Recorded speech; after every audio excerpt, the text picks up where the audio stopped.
इस पुण्य भूमि पर तमाम जंगलों के रास्ते होते हुए आप यहां आए, इसका बहुत बहुत धन्यवाद।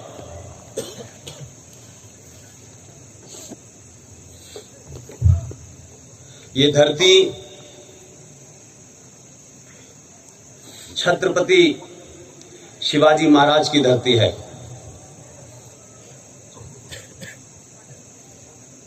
मैंने और हम तमाम सारे लोगों ने छत्रपति शिवाजी महाराज को नहीं देखा, लेकिन ये मेरे जीवन में एक ऐसा नजारा है, एक ऐसा अद्भुत पल है जो न मैंने कभी सोचा था और न महसूस किया था।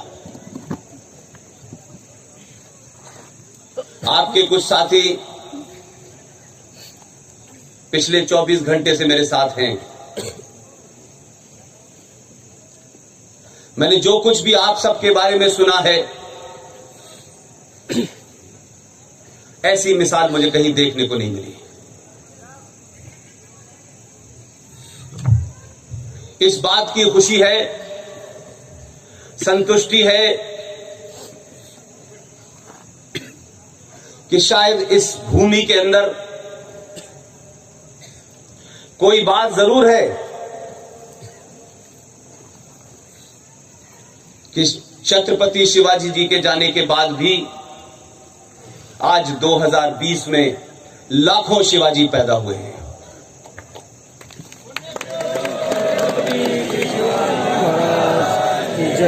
धर्मवीर छत्रपति श्री संभाजी महाराज की जय। भारत माता की जय। हिंदू धर्म की जय। संभाजी भिड़े जी जो गुरुजी हैं आपके, उनको देख के लगता है कि अगर भारत में और अगर 2-4 गुरुजी पैदा होते तो इस देश की राजधानी में सत्ता से मात्र 7 किलोमीटर दूर भारत तेरे टुकड़े होंगे इंशाल्लाह इंशाल्लाह नारे लगाने वाले लोग पैदा नहीं हो पाते। छत्रपति श्री शिवाजी महाराज की जय। धर्मवीर छत्रपति श्री संभाजी महाराज की जय। भारत माता की जय। हिंदू धर्म की जय।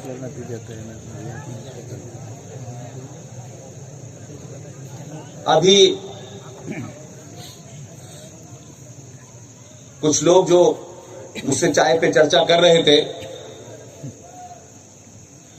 एक गोवा के साथी ने कुछ बातें बताई और ऐसी हजारों कहानियां हैं,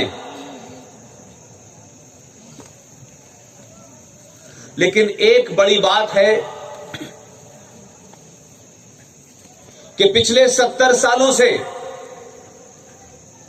जब से इस देश को तथाकथित आजादी मिली है, मेरा दुख, मेरा गुस्सा और मेरी शिकायत अंग्रेजों से नहीं है। उन्हें जो करना था उन्होंने किया। मेरा दुख और मेरी सारी शिकायतें इस तथाकथित आजादी के बाद, अंग्रेजों के जाने के बाद कुछ भारत में काले अंग्रेज सत्ता पे बैठ गए, जो झूठ और फरेब, जो धोखा और जो फ्रॉड किया गया इस देश के साथ में, उसे 70 सालों में सही तरीके से इस देश की जनता को नहीं बताया गया। उसका नतीजा यह है कि हम कहते हैं कि इस देश में एक विश्वविद्यालय में नारे लगते हैं देश को तोड़ने के, संसद में बैठने वाले लोग उनके बचाव में उतर के आते हैं। मैं मानता हूं कि अगर 70 साल पहले जो घोटाले हुए हैं, जो संविधान में हुए हैं, जो संसद में हुए हैं, उसी कारण आज 2020 में पूरे भारत में 500 से ज्यादा कश्मीर बन चुके हैं। सरकारें आती हैं, सरकारें जाती हैं, दल भी बनते हैं, वो भी टूटते हैं। हमारे समाज को पिछले 70 सालों से यह एहसास कराया गया कि सारी जिम्मेदारी और सारा काम सरकारों का है। मैं मानता हूं कि सरकार आती है, वो कुछ काम उसे करने होते हैं, लेकिन राष्ट्र को बचाने की जिम्मेदारी समाज की होती है। और यह समाज अपने उस पुरुषार्थ को न जान पाए, उस सनातन को न जान पाए। और हमारा हीरो कौन था, इसकी उसको जानकारी न हो। इसके लिए 70 सालों में ऐसे इंतजाम किए गए कि आपके 5, 6, 7, 8 नस्लों के बाद भी आज आप सही इतिहास नहीं पढ़ रहे। और अगर इतिहास में इस घटना के जिक्र किया जाता कि छत्रपति महाराज शिवाजी ने अफजल खान को कैसे मारा, अगर इसका जिक्र भारत के इतिहास में, किताबों में, बच्चों की कहानियों में होता, तो मुझे पूरी उम्मीद है कि भारत की धरती पर अफजल गुरु पैदा ही नहीं हो पाता। हमने अपनी सत्ताओं को बचाने के लिए, सत्ता पे बने रहने के लिए संविधान में घोटाले किए, संसद में घोटाले किए और एक जघन्य अपराध किया है।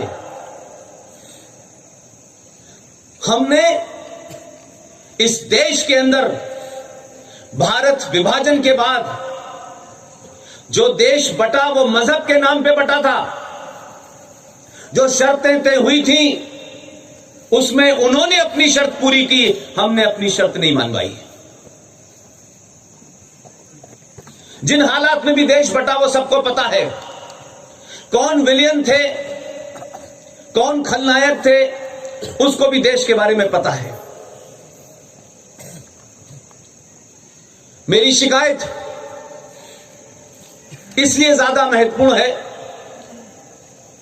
कि जो भी भारत आपको मिला, जैसा भी मिला, उस भारत के ऊपर वो कौन सत्ता में लोग थे, उनकी क्या ऐसी मजबूरियां थी, वो क्यों कुछ बौने लोगों के सामने नतमस्तक हुए और क्यों कंप्रोमाइज किया कि जब इस धरती के 2 हिस्से हो गए,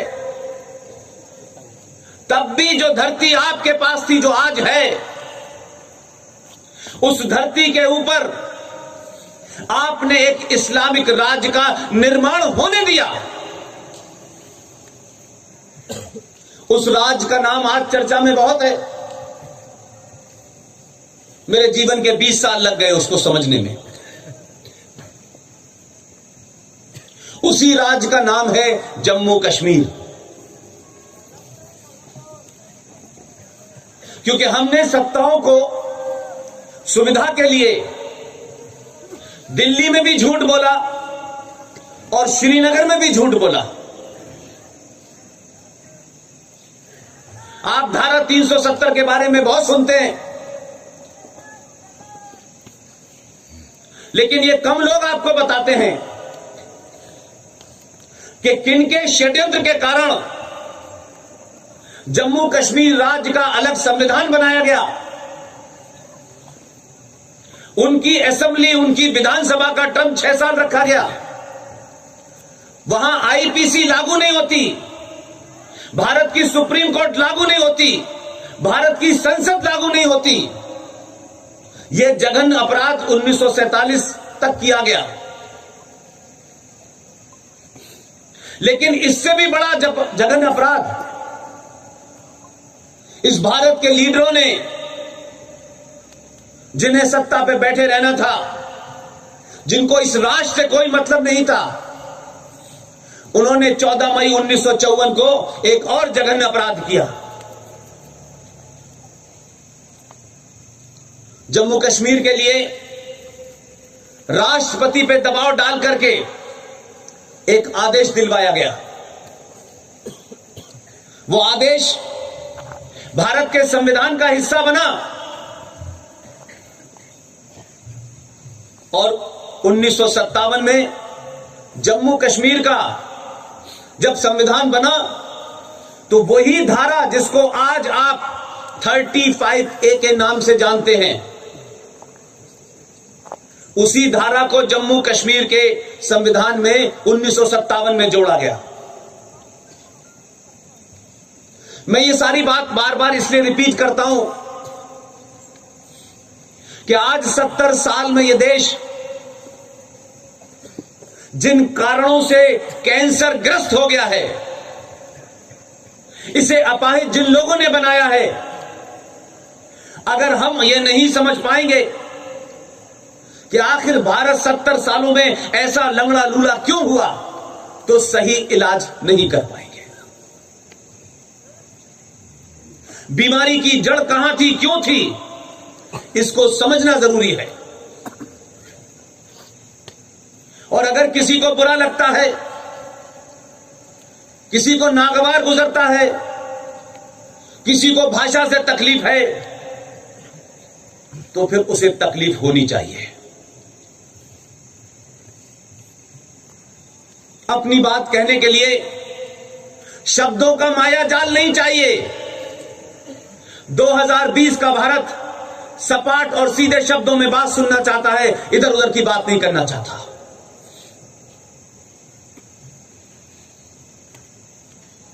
14 मई 1954 को जिसे आप धारा 35A के नाम से जानते थे, यही वो असली धारा थी जिसने जम्मू कश्मीर की सरकारों को, जम्मू कश्मीर के संविधान को, जम्मू कश्मीर की असेंबली को भारत की धरती पर एक इस्लामिक राज बनाने में ताकत दी है।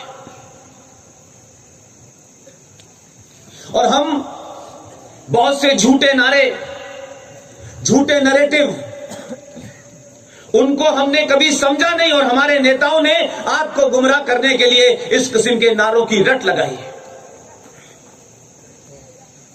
जिनसे आज आपको चैलेंज है, जो आज देश में आग लगाने के लिए उतरे हुए हैं, जो आज पाकिस्तान के मुसलमान को भारत में बसाने की जिद कर रहे हैं। समय आ गया है कि उनके चेहरों से नकाब उतारना चाहिए। सवाल मेरा और तेरा नहीं है, सवाल महाराष्ट्र का और जम्मू कश्मीर का नहीं है, बिहार का और उत्तर प्रदेश का नहीं है। सवाल यह है कि यह राष्ट्र अगर नहीं बचा तो हम भी नहीं बचेंगे। देश बचाने के लिए सरकार बनती है, देश चलाने के लिए सरकार आती है, पार्टियां चुनाव जीतती हैं, लेकिन राष्ट्र बचाने के लिए समाज को खड़ा होना पड़ता है। मैं जब तक यहां नहीं आया था, बार बार यह सोचता था, इतनी सारी मैंने फिल्में देखी हैं, इतना सारा यूट्यूब पे मैंने देखा है, और जब मैं चला था तो यह सोच नहीं पा रहा था कि इन जंगलों के बीच में कहां ऐसी जगह होगी जहां इतने लाखों लोग इकट्ठे होते हैं। सारी मैंने अपने दिमाग की कसरत कर डाली, लेकिन फिर भी यह सोच नहीं पाया कहां पहाड़ियों के बीच में कैसे लोग पहुंचते होंगे, किस तरह से आते होंगे, कैसे संभाजी महाराज गुरुजी पैदल यात्रा करते हैं, नंगे पैर चलते हैं, क्या कशिश होगी उनमें, क्या आकर्षण होगा कि ना किसी को यहां सत्ता की प्राप्ति होने वाली है, न किसी को एमएलए एमपी का टिकट बनना मिलना है, न कोई सरपंच बनना है। वो कौन सी ताकत है जो पूरी दुनिया भर से खींच के आपको यहां लाती है?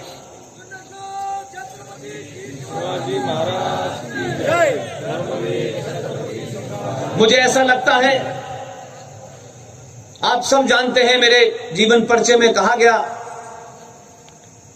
जहां मैं पैदा हुआ, जहां मेरी शिक्षा दीक्षा हुई, वहां हिंदुत्व क्या होता है मुझे पता नहीं था, राष्ट्र क्या होता है मुझे पता नहीं था, देश कैसे चलता है इसका जिक्र कभी होता नहीं था। न वहां कभी ऐसे सेमिनार होते थे, न डिबेट होती थी, और हमारी गिनती कई हजारों में एक अकेले परिवार की थी। यूं तो 25-26 साल के जीवन में जो पत्रकारिता से जुड़ा रहा, उसमें कई जगह गया, लोगों ने हर तीर्थ स्थल की महत्वता बताई। यहां आएंगे तो आपकी ये मांग पूरी होगी, यहां आप मन्नत मांगेंगे तो ये पूरा होगा। लेकिन पूरी ईमानदारी के साथ, जब तक मैंने इस दृश्य को नहीं देखा था, मैं समझ नहीं पाता कि मैं क्या कहूं। आज मुझे लगता है कि जीवन के सबसे बड़े तीर्थ स्थल पे मैं आ गया हूं। इस भूमि के पास तक पहुंचना एक बड़ी जीवन की उपलब्धि मानता हूं। और पहाड़ियों के बीच जब सत्ता में लोग सुविधाओं की बात कर रहे होते हैं, जब इस देश को तोड़ने वाले लोग इंटरनेट की चिंता कर रहे होते हैं, जब इस देश को तोड़ने वाले लोग सड़कों पे आगजनी करते हैं, रेल जलाते हैं, बसें जलाते हैं, इस देश की पुलिस को मारते हैं, इस देश की फौज को मारते हैं, तब ऐसे में महाराष्ट्र के इस क्षेत्र में, इस इलाके में एक एक आदमी इस राष्ट्र को कैसे बचाया जाए, इसकी चिंता के लिए रात में जुटता है। संकट यह है कि हमने 70 सालों में बहुत सारे जघन्य अपराध होने दिए। मुझे ऐसा लगा कि मेरे जाने के बाद जो गुस्सा मुझ में अपने पूर्वजों के प्रति है, अपने बड़े के प्रति है, उन सत्ताधारियों के प्रति है, कम से कम जिस दिन मुझे यह बोध हो गया, मैं ये समझ गया, उस दिन मैंने तय किया कि मैं इन बातों को देश के सामने आम नागरिक से कहूंगा, ताकि मेरे जाने के बाद मेरे पीछे वो तमाम नस्लें जिन्होंने मुझे बड़ा होता हुआ देखा है, वो ये शिकायत ना करें कि एक शख्स आया था 2018-17 में, उसको भी सब पता था, लेकिन वो चुप क्यों रहा। इसलिए मैंने तय किया कि मुझे किसी भी जगह जाना पड़े, रात हो, दिन हो, सुबह हो, शाम हो, मैंने इसको तय किया, मैं जाऊंगा और अपनी बात कहूंगा और सच बताऊंगा, ताकि मेरे मरने के बाद मेरे दामन पे दाग न लगे। मैं किसी सत्ता, किसी व्यवस्था का हिस्सा नहीं हूं, और बार बार कहता हूं, कोशिश करता हूं उससे दूर रहूं, क्योंकि सच कहने के लिए सब कुछ छोड़ना पड़ता है। और आपके गुरुजी ने तो जो जो प्रण लिए हैं वो हम सपनों में नहीं सोच सकते, हम उनका 1% भी नहीं बन सकते। लेकिन कुछ तो बात है कि महाराष्ट्र में कोई घटना हो और गुरुजी का जिक्र दिल्ली के अखबारों में ना हो। कोई बात तो जरूर है। जिन लोगों को गलतफहमी है, जिन लोगों ने साजिश करके फंसाने की कोशिश की, जिन लोगों ने षड्यंत्र किए, और जो इतिहासकार शिवाजी छत्रपति महाराज के बारे में ऊल जलूल इतिहास लिखा गया है, ऐसे इतिहासकारों ने भी मुझे पढ़ाया है अलीगढ़ मुस्लिम विश्वविद्यालय में। 2020 पूरे देश के इतिहासकारों को यह चुनौती है कि जो शिवाजी महाराज के बारे में किसी एजेंडे के तहत, किसी पार्टी के सुख प्राप्त करने के लिए जो भी कुछ लिखा है, वो एक बार इस धरती पे आए, वो वही बदल जाएंगे और इतिहास भी बदल जाएगा। हम चुनौतियों का सामना करने से पहले चुनौती क्या है ये समझना जरूर है। हम बिना समझे हर बात को चुनौती माने, और चुनौतियों को हल्का समझें, यह भी हमारी कमजोरी है। बार बार कुछ जुमले आपने सुने होंगे, मैंने भी सुने हैं। बहुत सारे लोग मुझसे उम्र में यहां बड़े होंगे, इस मंच पे भी मुझसे ज्यादा उम्र दराज लोग हैं, लेकिन हमने जाने अनजाने में कुछ बातें ऐसी गलत कहना शुरू की कि हम उन ताकतों के जाल में फंस गए, उस षड्यंत्र में फंस गए जो इस देश को तोड़ना चाहते हैं। जैसे एक वाक्य है, बार बार यह कहा जाता है सारे धर्म बराबर हैं। हमने बगैर जाने, हमारे अध्यापकों ने, वाइस चांसलर्स ने, उस्तादों ने, मीडिया ने, जो हमारे लॉ के लोग हैं, उसमें से कोई भी आदमी ने कभी इस बात पर चर्चा नहीं की कि सारे धर्म बराबर हैं। यह तो बताओ कि धर्म है कौन सा? अगर पूरे दुनिया में इस सृष्टि के निर्माण से लेकर के इस सृष्टि का जब भी अंत होगा, करोड़ों साल बाद होगा, हजारों साल बाद होगा, नहीं जानता, लेकिन इस ब्रह्मांड के बनने से लेकर के जब तक यह सृष्टि है, अगर कोई दुनिया में धर्म है, उस धर्म का नाम है सनातन। धर्म पूरी दुनिया में एक है, मजहब बहुत सारे हैं। जो रिलीजन शब्द है अंग्रेजी का, उसका उर्दू में ट्रांसलेशन करते हैं तो मजहब बनता है, लेकिन रिलीजन का ट्रांसलेट करके हिंदी में धर्म नहीं होता। रिलीजन और मजहब का अगर हिंदी में कोई शब्द है, उसका नाम है पंथ। और पंथ और धर्म में जमीन आसमान का फर्क है। मजहब की कोई किताब होती है, उसका कोई पैगंबर होता है, उसमें कुछ खास करना होता है, तभी आप मजहब के फॉलोअर होते हैं।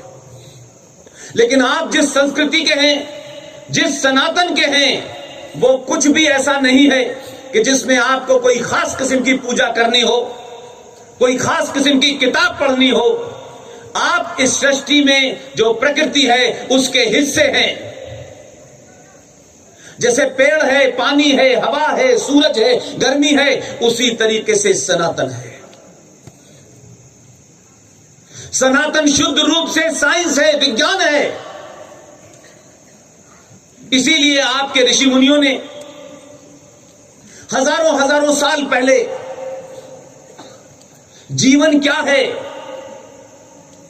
आपकी भूमिका क्या है, आपको मनुष्य की योनि में अगर जन्म मिला है तो आपके क्या कार्य हैं, ये तब कुछ तय था। दुख की बात यह है कि 1000 साल के कालखंड में जो भी कुछ हुआ, उस कारण आप सब लोग और ये पूरा भारत अपने उस पुरुषार्थ को भूल गया, उस सनातन को भूल गया। और जब आप बौनों के बीच में रहने लगते हैं और जब बौने आप पे राज करते हैं, तो कुछ सालों के बाद आप भी बौने हो जाते हैं। इसलिए हम ये समझ नहीं पाए कि हम किसकी तुलना किससे कर रहे हैं। तुलना दो घोड़ों के बीच में होगी, तुलना दो गधों के बीच में होगी, लेकिन तुलना घोड़े और गधे के बीच में नहीं हो सकती। लिहाजा आपने दूसरा क्या कहना शुरू किया कि मंदिर भगवान का घर है और मस्जिद अल्लाह का घर है। मस्जिद में अल्लाह कब आए पता नहीं अभी, लेकिन यह झूठ क्यों बोला गया? यह इसलिए बोला गया कि किसी भी तरीके से 5000 साल से भी बड़ी सभ्यता के जानने वालों को, उनके मानने वालों को, इनके बीच में कोई शिवाजी ना बन पाए, कोई सावरकर ना बन पाए, कोई सुभाष चंद्र बोस ना बन पाए, कोई विवेकानंद ना बन पाए। क्योंकि अगर ये बन गए, ये समाज जागृत हो गया, तो हमारी सत्ता जो है वो हवा में उड़ जाएगी।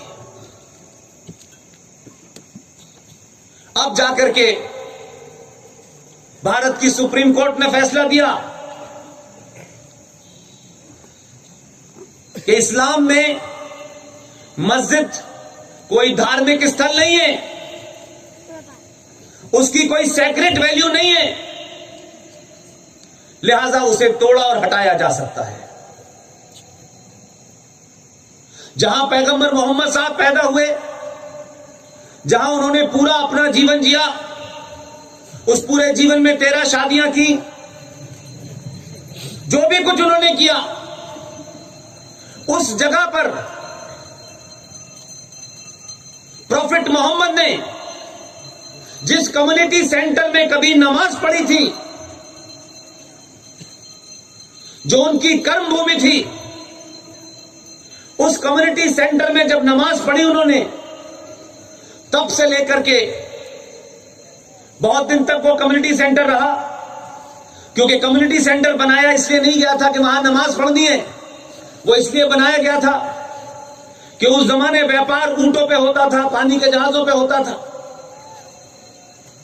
तो जो व्यापारी हार थक के आते थे वो उस कम्युनिटी सेंटर में या तो आराम करते थे, सो जाते थे। उसी में से किसी को जरूरत लगती थी नमाज पढ़ने की तो वो वहां नमाज पढ़ता था। लेकिन दुनिया में जब डेमोक्रेसी आई, आधुनिक दुनिया बनी, जब इंडस्ट्रियल रेवोल्यूशन हुआ, तो सऊदी अरब जो उस हरमैन शर्मैन यानी खाने काबा, जहां वो हज करने जाते हैं और उस काबा के चक्कर लगाते हैं, जो उसके कस्टोडियन हैं, जिनकी देख रेख में वो खाने काबा रहता है, जहां दुनिया का मुसलमान हज करने का जाता है, उन्हीं लोगों ने उस कम्युनिटी सेंटर को 50, 60, 70 साल पहले तोड़ दिया। वहां जहां मोहम्मद साहब पैदा हुए थे, उस धरती पे ज्यादा मोहम्मद साहब के नजदीक लोग थे। उनके दामाद खलीफा बने, उनके ससुर खलीफा बने।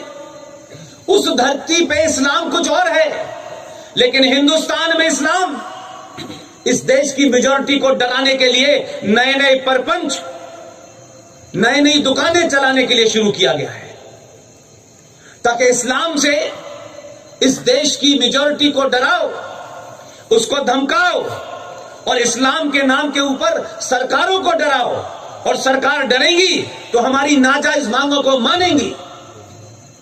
इसीलिए जो कुछ हुआ उसका असर यह है कि हमने 70 सालों में उसी इस्लाम से डर डर के एक आदर्श, एक न दिखने वाली सत्ता को इस देश में स्थापित कर दिया। मुझे लगता है मुझसे ज्यादा जिसकी आपको इंतजार था वो आ गए हैं। मैं भी चाहता हूं कि वो आ जाएं तो मेरी बात थोड़ी बहुत वो भी सुनेंगे।